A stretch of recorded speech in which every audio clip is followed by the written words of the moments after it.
Bismillahirrahmanirrahim. Assalamualaikum warahmatullahi wabarakatuh.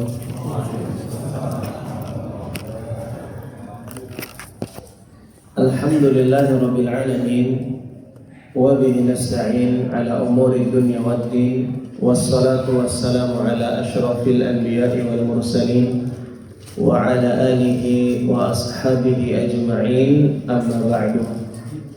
Aba wa ummahat, ayah bunda, bapak ibu sekalian, jamaah Masjid An-Nahl Al-Mubarakah yang mencintai Allah dan semoga pula dicintai oleh Allah Subhanahu wa ta'ala.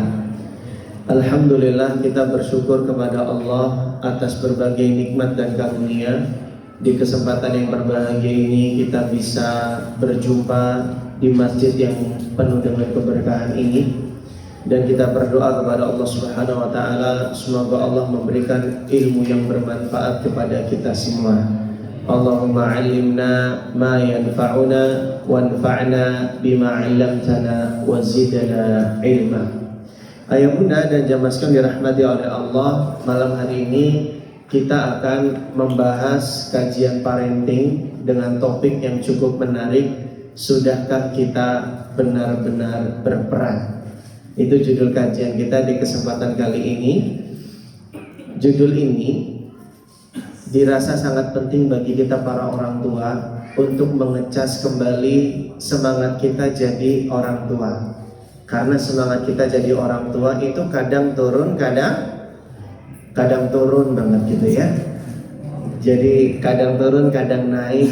Maka kajian-kajian seperti ini bisa kembali menyemangati kita untuk lebih bersemangat, lebih waras dalam membersamai anak-anak kita. Sebab jadi orang tua itu ternyata butuh nafas panjang, jamaah sekalian dirahmati oleh Allah. Karena kita punya kewajiban dan peran untuk mendidik dan membersamai anak-anak kita sejak mereka lahir ke dunia. Batasnya sampai kapan? Sampai nanti kita meninggal dunia. Dalilnya apa? Dalilnya adalah firman Allah di Al-Quran yang mengisahkan tentang Nabi Ya'qub di akhir menjelang beliau wafat. Beliau masih mendidik anaknya, menanyakan tentang akidah dan agama anak-anaknya. Kisahnya ada di surat apa ini, Pak? Saya kasih kata kunci ya. Suratnya diawali dengan Al. Membantu nggak Pak kira-kira kata kuncinya? Enggak ya. Surat Al-Baqarah ayat yang ke-133. Allah Subhanahu wa ta'ala berfirman, Am kuntum syuhada idh hadara Ya'qub al-maut. Apakah kalian menyaksikan tatkala kematian hendak menjumpai Nabi Ya'qub alaihi salam? Idh qala li banihi. Dan ingatlah ketika beliau berkata kepada anaknya di detik-detik menjelang wafatnya. Apa kata Nabi Ya'qub alaihissalam? Ma ta'buduna min ba'di. Apa yang kalian sembah setelah kematianku? Di detik-detik wafatnya menjelang beliau meninggal dunia, Nabi Ya'qub masih perhatian dengan akidah dan agama anak-anaknya. Yang Nabi Ya'qub tanyakan adalah ma ta'buduna min ba'di. Bukan ma ta'kuluna min ba'di.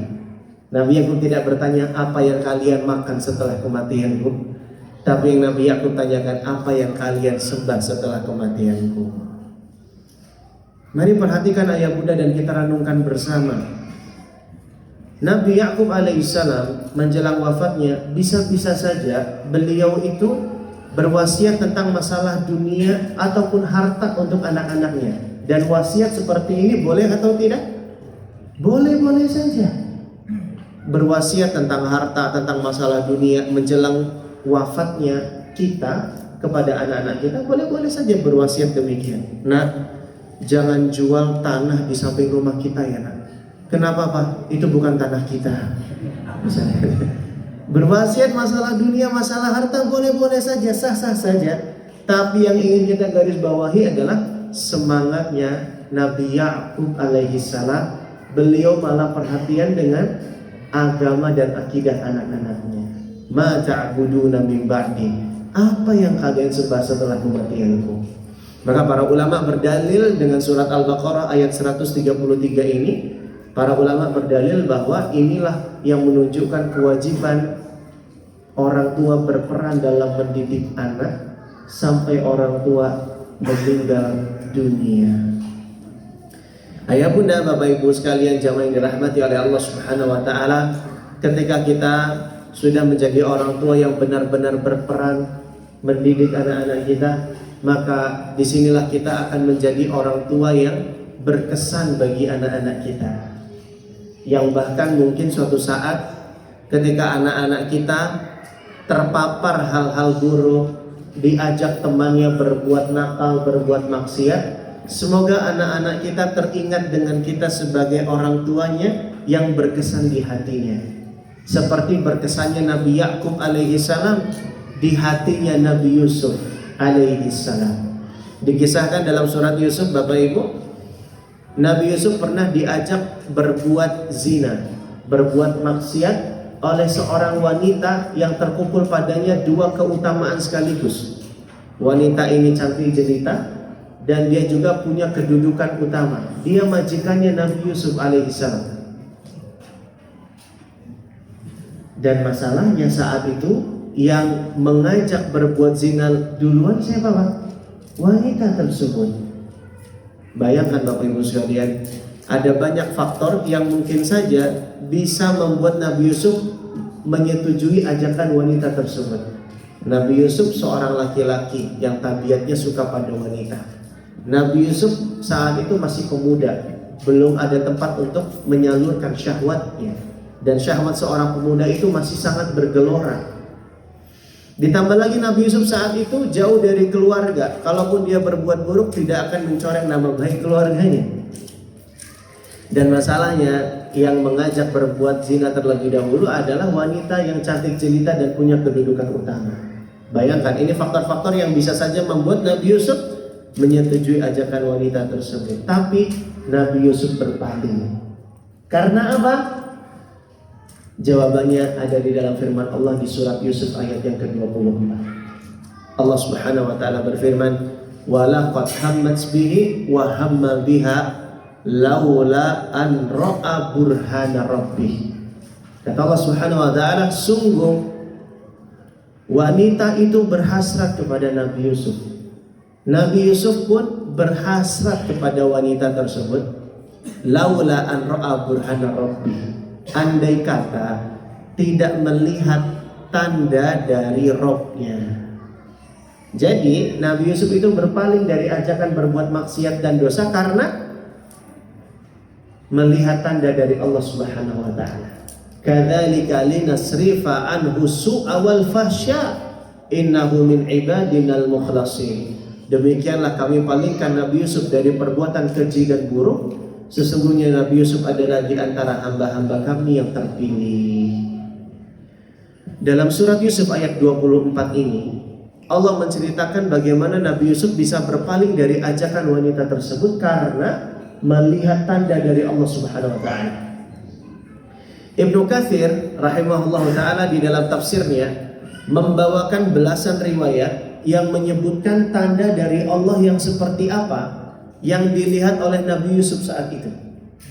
Dan ada satu riwayat yang dibawakan oleh Ibnu Abbas radhiyallahu anhuma yang menerangkan tanda dari Allah yang dilihat oleh Nabi Yusuf saat itu adalah sosok sang ayah yang tiba-tiba hadir di ingatan Nabi Yusuf, di mana sang ayah yaitu Nabi Yakub sedang menggigit jarinya.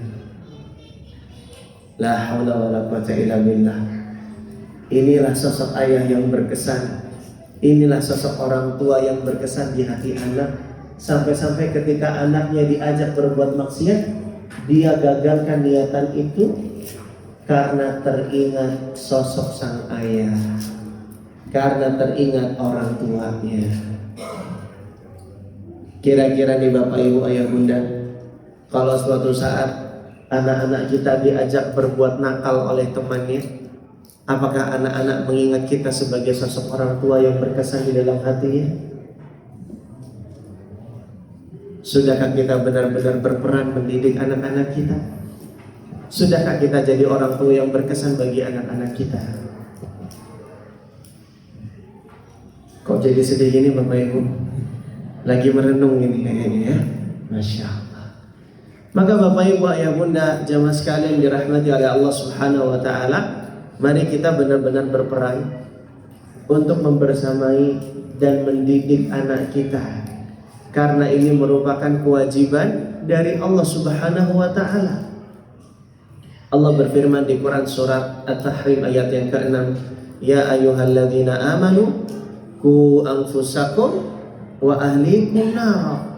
Wahai orang-orang yang beriman, jagalah diri kalian dan keluarga kalian dari api neraka. Bagaimana cara menjaga diri dan keluarga dari api neraka? Ali bin Abi Thalib rahimahullah menerangkan tafsiran ayat ini. Kata Ali bin Abi Thalib, allimuhu wa addibuhu. Cara menjaga keluarga dari api neraka adalah allimuhum wa addibuhu. Ajari keluarga dengan ilmu dan didik adab terhadap keluarga-keluarga kita. Makanya surat At-Tahrim ayat ke-6 ini ayah bunda menjadi pijakan dan landasan para ulama untuk menguatkan tentang wajibnya orang tua mendidik anak. Karena hanya dengan mendidik mereka, anak-anak kita akan terhindar dari api neraka. Qu anfusakum wa ahlikum nar. Jagalah diri kalian dan keluarga kalian dari api neraka. Caranya adalah dengan mendidik dan mengajarkan ilmu kepada keluarga kita. Dan ayat ini juga jadi isyarat ayat yang dirahmati oleh Allah. Jika kita ingin memperbaiki anak-anak kita, mendidik anak-anak kita, maka langkah pertamanya adalah dengan memperbaiki diri kita dan mendidik diri kita terlebih dahulu. Karena di dalam ayat ini Allah dahulukan penyebutan kata anfusakum, baru kemudian ahlikum, diri kalian dan keluarga kalian. Ini isyarat kalau ingin memperbaiki keluarga, memperbaiki anak-anak kita, maka perbaiki dan didik diri kita sendiri terlebih dahulu. Kalau orang tuanya terdidik, maka orang tua bisa mendidik dengan baik. Bagaimana kita bisa mengajar kalau kita tidak belajar? Pepatah Arab menyebutkan faqidu syai' la yu'ti. Kalau kita tidak memiliki, maka kita tidak akan bisa memberi. Kalau kita tidak belajar, maka kita tidak akan bisa mengajar. Kalau kita tidak terdidik, maka kita tidak akan bisa mendidik. Makanya kesulitan terbesar mendidik anak itu apa Bapak Ibu? Kesulitan terbesar mendidik anak itu adalah mendidik diri kita sendiri. Diulang Ustaz, ini kayaknya bagus jadi status WA. Kesulitan terbesar mendidik anak itu adalah mendidik diri kita sendiri. Kalau kita sudah mendidik diri sendiri, kita berusaha jadi orang tua yang soleh, maka anak-anak itu akan lebih mudah mengikuti dan meneladani kebaikan kita ayah bunda sekalian. Wal baladu thayyibu yakhruju nabatuhu bi'idzni rabbih. Dan tanah yang baik itu akan tumbuh pula di atasnya tanaman yang baik pula. Tanah itu ibarat orang tuanya, tanaman itu adalah ibarat anak-anaknya. Kalau ingin anak-anak baik, maka di antara ikhtiar orang tua adalah menjadi baik.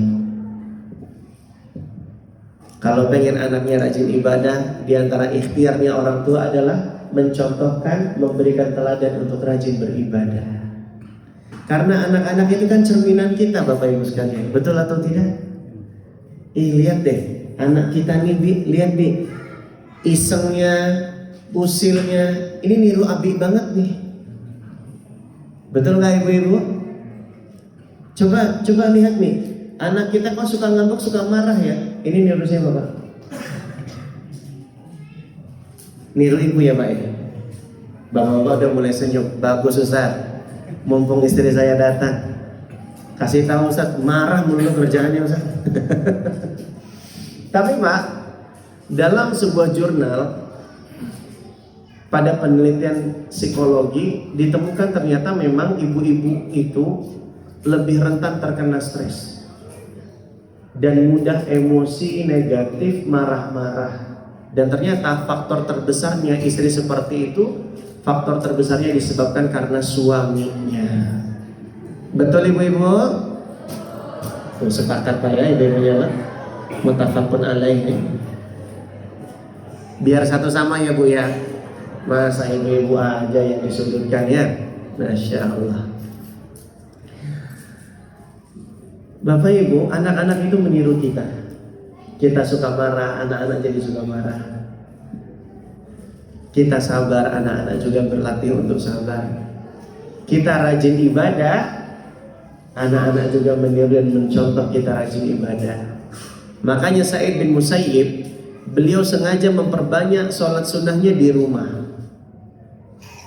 Kalau sholat wajib kan di masjid Pak ya, bagi laki-laki. Nah makanya kalau sholat sunnah Sa'id bin Musayyib perbanyak di rumah. Dan Sa'id bin Musayyib berkata, ya bunayya la azidanna fi sholati min ajlika. Wahai anakku, aku sengaja menambah sholat sunnahku lantaran karena dirimu.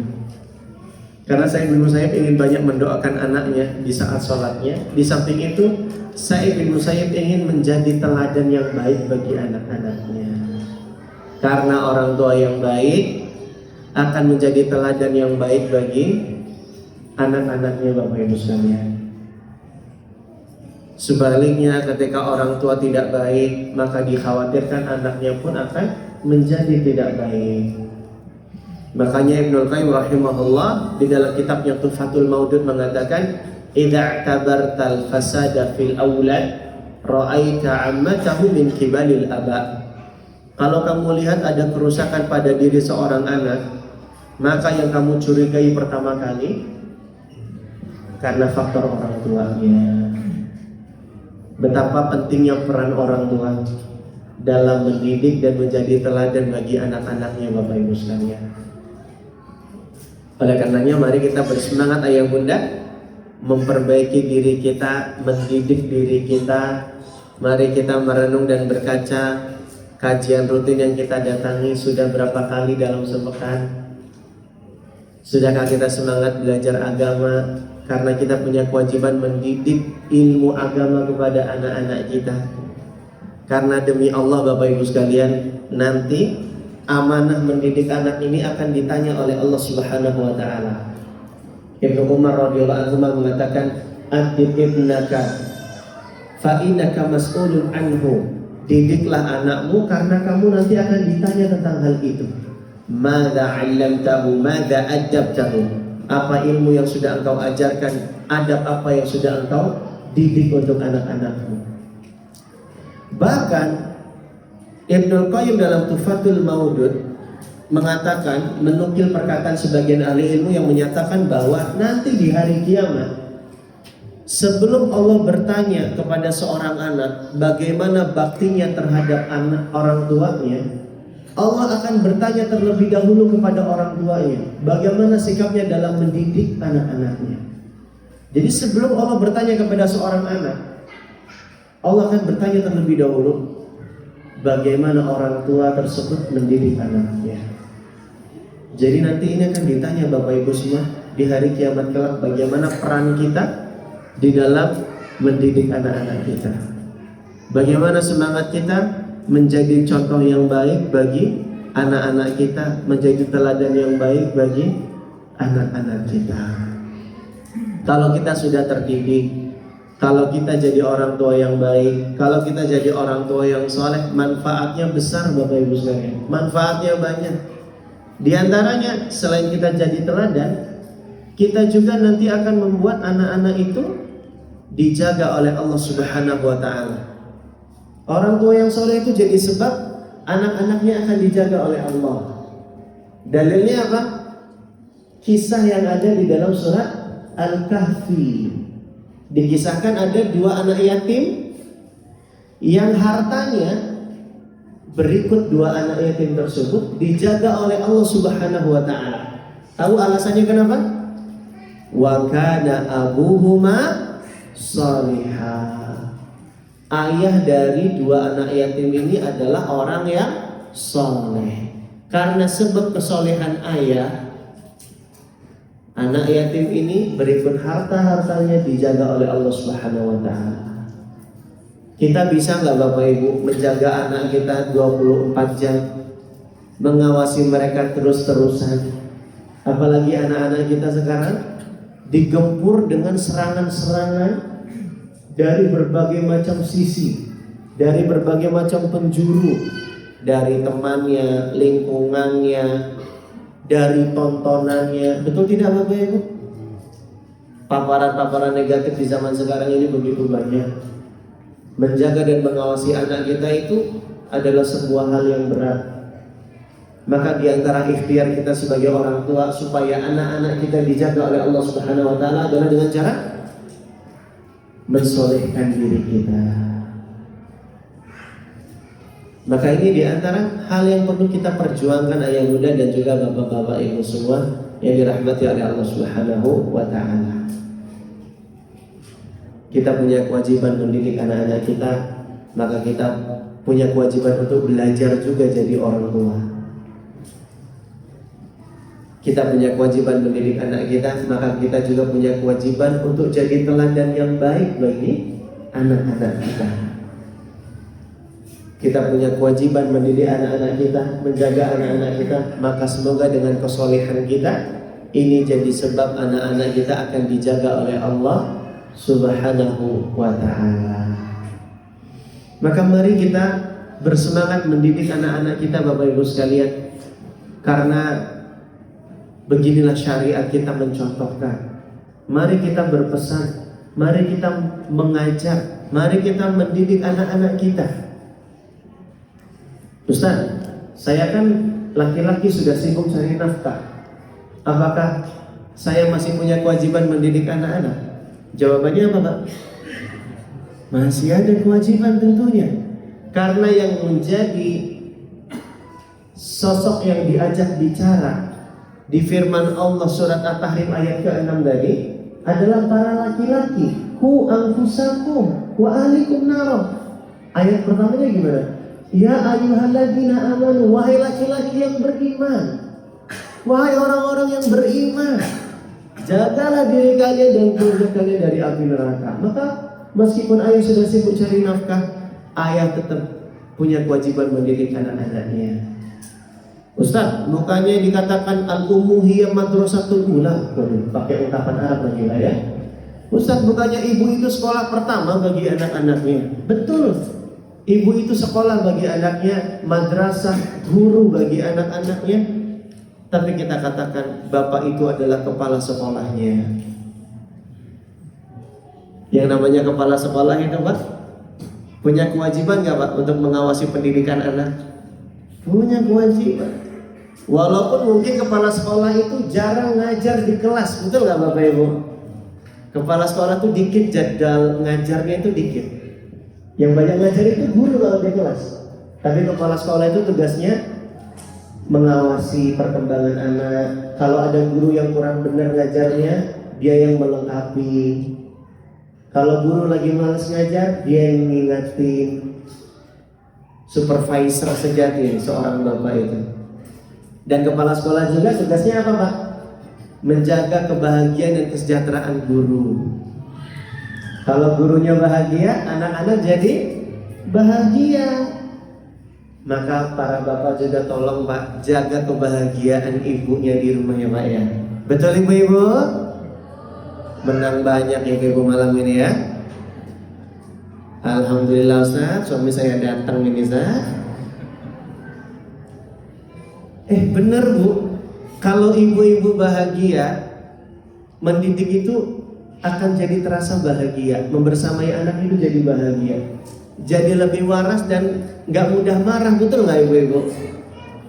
Misalnya ibu-ibu lagi bahagia, dapat hadiah dari suami 10 juta saldo di Shopee. Bahagia gak Bu? Udah tinggal cekot aja di keranjang ya Bu ya. Lagi bahagia nih, ditransfer sama suami, anak jalan nggak sengaja numpahin gelas. Apa kata ibunya yang lagi bahagia? Nggak apa-apa nak, nggak apa-apa. Ibu lagi bahagia, nggak apa-apa nak. Yang penting kamu nggak terluka, nggak apa-apa ya nak ya. Gitu.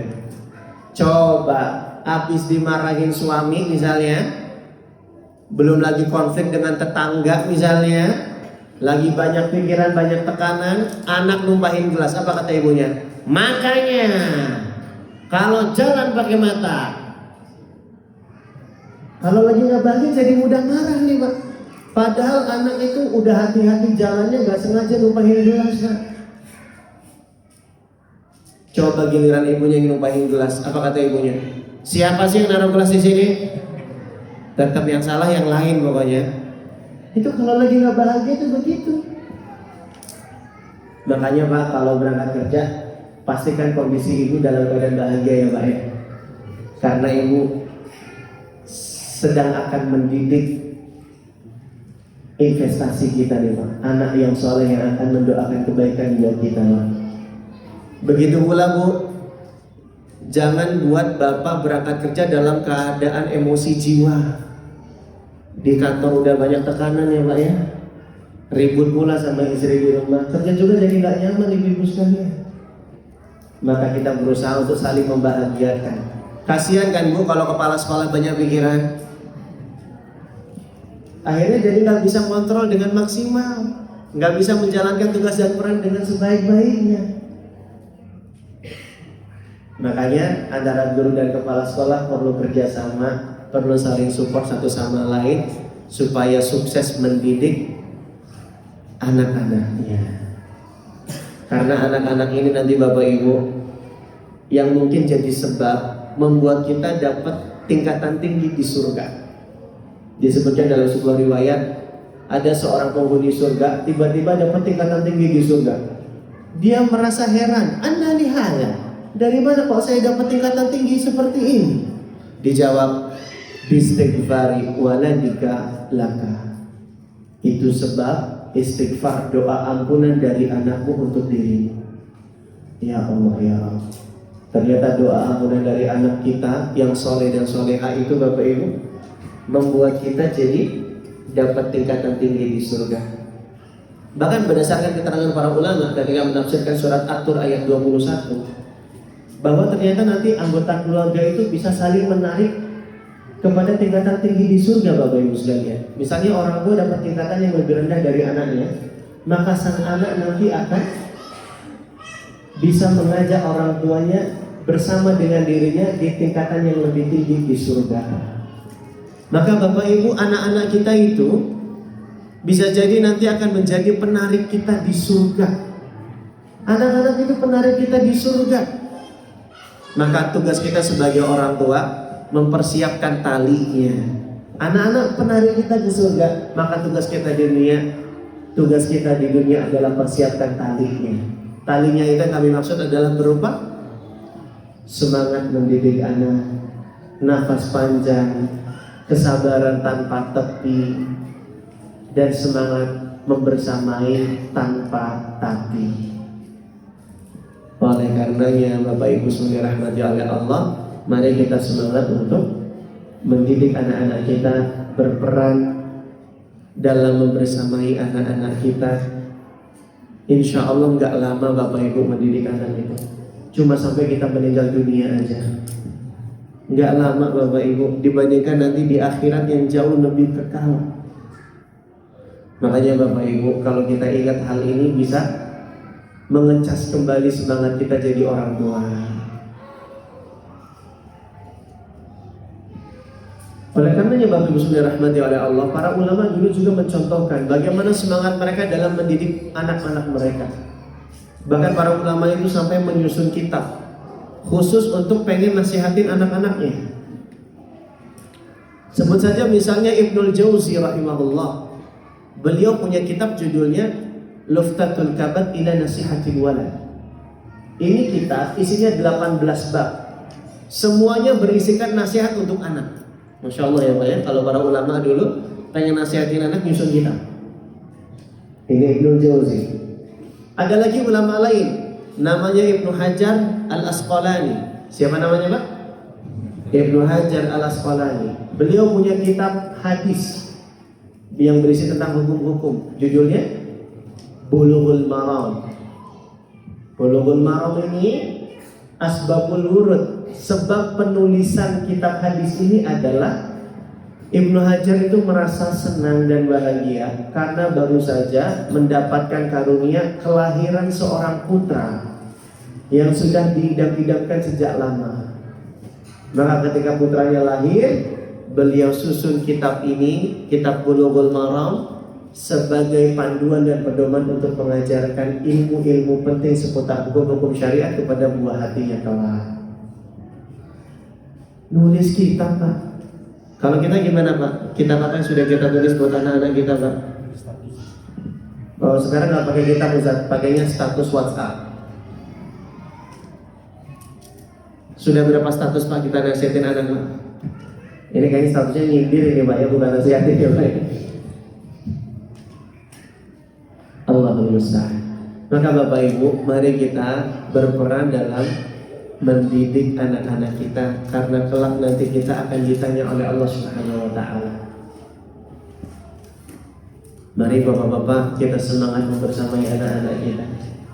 Karena di dalam Al-Qur'an itu Bapak Ibu ada 17 dialog antara orang tua dengan anak.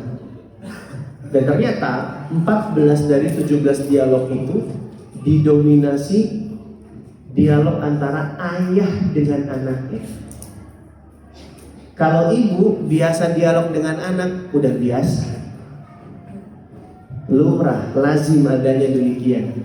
Tapi ayah bisa dekat sama anak, sering ngobrol dengan anak, ini jarang sekali. Makanya Al-Quran memotivasi para ayah untuk sering ngobrol, membersamai dan mendidik anak-anaknya.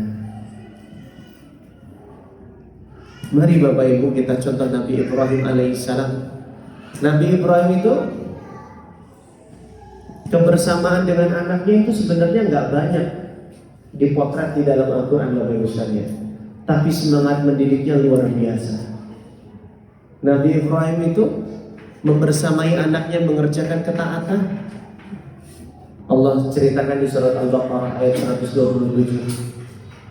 Wa idh yarfa'u Ibrahimul qawaida minal bait wa Ismailu rabbana taqabbal minna.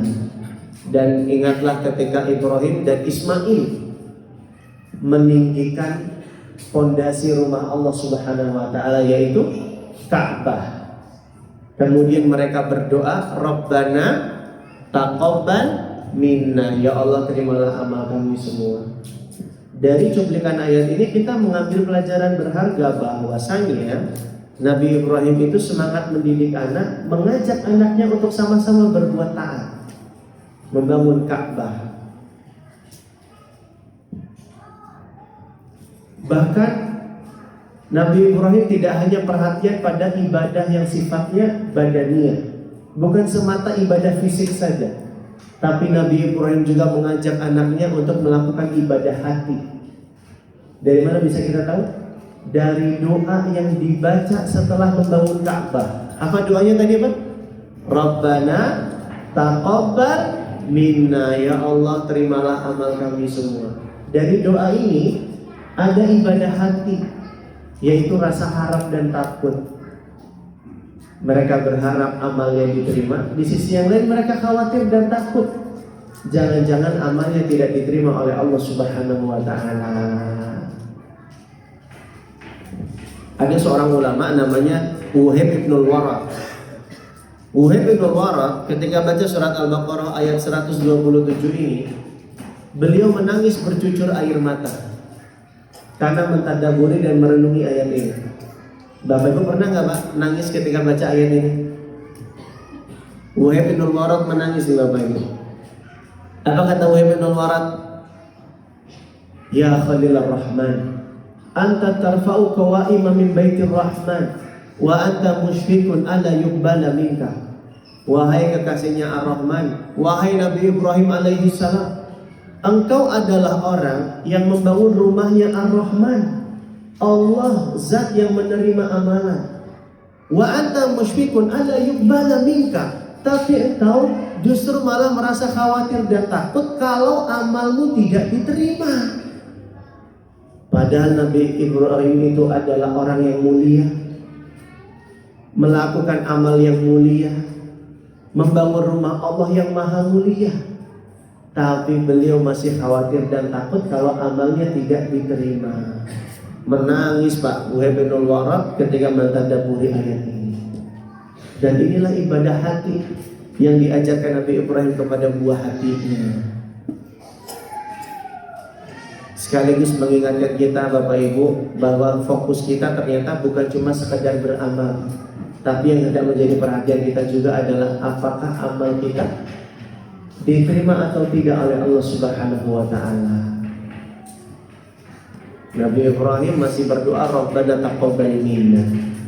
Ini pelajaran mahal lah dari seorang ayah teladan yang namanya Nabi Ibrahim alaihissalam. Nabi Ibrahim itu semangat mendidik. Bahkan beliau juga Pak semangat mendoakan kebaikan buat anak-anaknya. Banyak sekali doa-doa Nabi Ibrahim untuk anaknya yang diabadikan oleh Allah Subhanahu wa taala di dalam Al-Qur'an. Apa contohnya Pak? Doa supaya anaknya jadi anak yang soleh. Apa doa Nabi Ibrahim? Rabbi habli minas sholihin. Ini doa Nabi Ibrahim. Doa supaya anaknya rajin sholat. Apa doanya Pak? Ya, betul Pak. Jawabnya keroyokan ya Pak ya. Rabbi ja'alni muqimas sholati wa min dzurriyyati. Ya Allah, jadikanlah aku dan anak keturunanku menjadi orang yang senantiasa menunaikan sholat. Bapak Ibu kalau nggak hafal bahasa Indonesianya, pakai bahasa Arabnya aja. Kembali ya Pak ya. Kembali. Kalau nggak hafal bahasa Arabnya, pakai bahasa Indonesia aja Pak. Doakan kebaikan buat anak-anak kita. Doa Nabi Ibrahim banyak diabadikan di dalam Al-Quran. Ini isyarat juga jadi orang tua, jangan lupa untuk mendoakan kebaikan buat anak-anaknya. Karena doa itu senjata orang beriman Bapak Ibu sekalian. Bahkan doa itu menjadi amunisi ampuh untuk menambal keterbatasan kita Bapak Ibu sekalian. Mungkin kita punya banyak keterbatasan jadi orang tua, betul nggak Bapak Ibu? Kita kurang ilmu, kita kurang sabar, kita kurang waktu untuk membersamai dan membangun kelekatan dengan anak. Kita banyak keterbatasannya. Kita mungkin kurang layak dijadikan teladan bagi anak-anak kita. Kita banyak kekurangannya, kita banyak keterbatasannya. Tapi Bapak Ibu, bisa jadi dengan doa yang naik ke langit itu menjadi jawaban atas kemudahan pendidikan anak-anak kita. Karena doa itu adalah senjatanya orang beriman. Bapak Ibu tahu? Dulu ada seorang mantan perampok yang jadi ulama. Namanya siapa? Fudail bin Iyad. Ini perampok yang sangat disegani dan sangat ditakuti. Sampai-sampai kafilah dagang itu bilang, jalan ini biasanya ada Fudail bin Iyad nih. Kita lewat sini aja yang nggak ada Fudail bin Iyad ya. Tapi siapa sangka Fudail bin Iyad dapat hidayah Pak. Dia semangat belajar, semangat beramal, akhirnya jadi ulama. Dan masalahnya anaknya sudah terlanjur tumbuh melihat contoh bapaknya yang jadi perampok, jadi penyamun, yang tidak segan merampas harta orang, bahkan menghabisi nyawa orang. Tapi kemudian Fudail bin Iyad gigih belajar dan beramal, kemudian mendidik anaknya dengan kemampuan semaksimalnya. Tapi dia juga kemudian berdoa, berpasrah kepada Allah Subhanahu wa taala. Doanya indah banget Bapak Ibu. Doanya seperti ini. Allahumma inni ijtahadtu an tu'addiba 'aliyan falam aqdir ala ta'dibihi fa'addibu quli. Ya Allah, aku sudah sungguh-sungguh mendidik anakku, tapi aku tidak kuasa mendidiknya ya Allah, maka didiklah ia untukku. Insya Allah, ini doa yang sangat indah. Tapi panjang doanya Pak ya. Tapi bisa kita praktekkan Pak. Bahasa Indonesia juga nggak apa-apa. Dan ternyata Bapak Ibu, anaknya Fudail bin Iyad yang namanya Ali itu tumbuh menjadi sosok yang sangat taat kepada Allah, bahkan begitu lembut hatinya. Bahkan dia sampai selalu menangis ketika mendengar ayat-ayat Al-Quran yang bicara tentang siksa. Lembut banget Pak hatinya. Makanya Fudail bin Iyad kalau lagi jadi imam, dia pilih bacaan ayat-ayat Quran yang gak berkaitan dengan siksaan neraka. Kalau lihat anak jadi makmum di barisan saf belakangnya. Qadarullah, suatu kali Fudail bin Iyad jadi imam baca surat Az-Zumar. Tiba-tiba terdengar suara tangisan.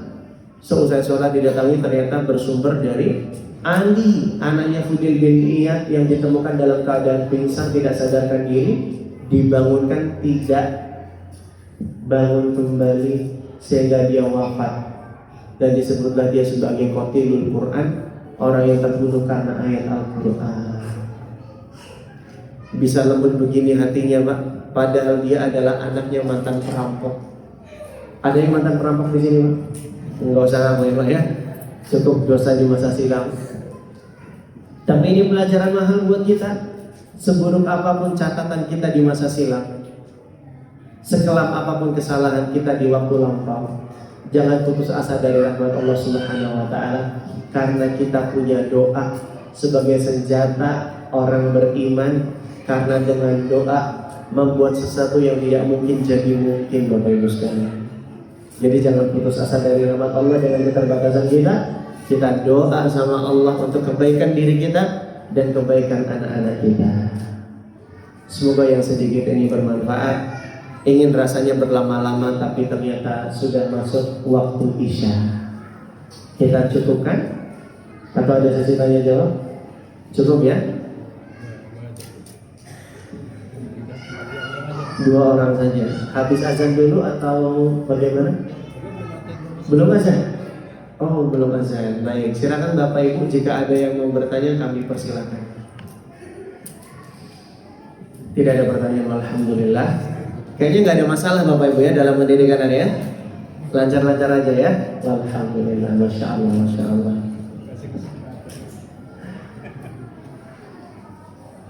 Baik, cukup ya Bapak Ibu ya. Baik, hakana, ini dia kajian kita di kesempatan kali ini. Semoga bisa menjadi bensin, menjadi bahan bakar untuk mengisi tangki kita sebagai orang tua. Karena kajian-kajian parenting Islami semacam ini bisa membuat kita jadi lebih semangat lagi jadi orang tua, lebih sabar lagi membersamai anak-anak kita. Karena memang mendidik anak, membiasakan mereka untuk taat itu perlu kesabaran. Betul tidak Bapak Ibu? Betul. Makanya Allah berfirman, wa'mur ahlaka bis-sholati wastabir 'alaiha.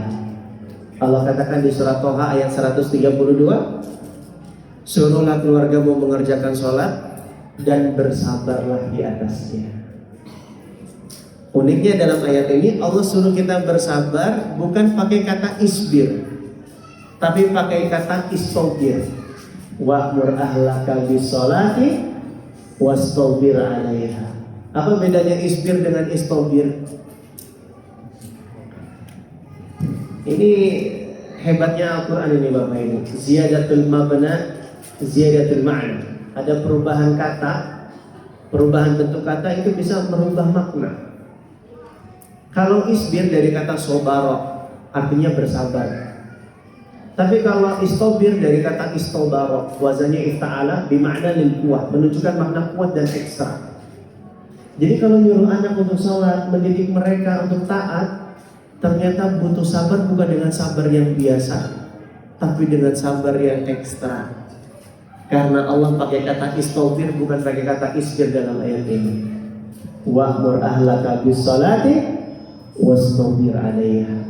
Dan suruhlah keluarga mengerjakan sholat dan bersabarlah di atasnya. Semoga Allah karuniakan kesabaran buat kita Bapak Ibu sekalian. Karena mendidik anak itu butuh kesabaran. Karena mendidik anak itu ada banyak kesulitan-kesulitan. Banyak kesulitannya ya dalam mendidik anak ya. Ya namanya juga mendirikan, banyak kesulitannya. Semoga Allah berikan pertolongan kepada kita semua. Ini yang bisa kita sampaikan. Subhanakallahumma wa bihamdika asyhadu an la ilaha illa anta astaghfiruka wa atubu ilaik. Wassalamualaikum warahmatullahi wabarakatuh.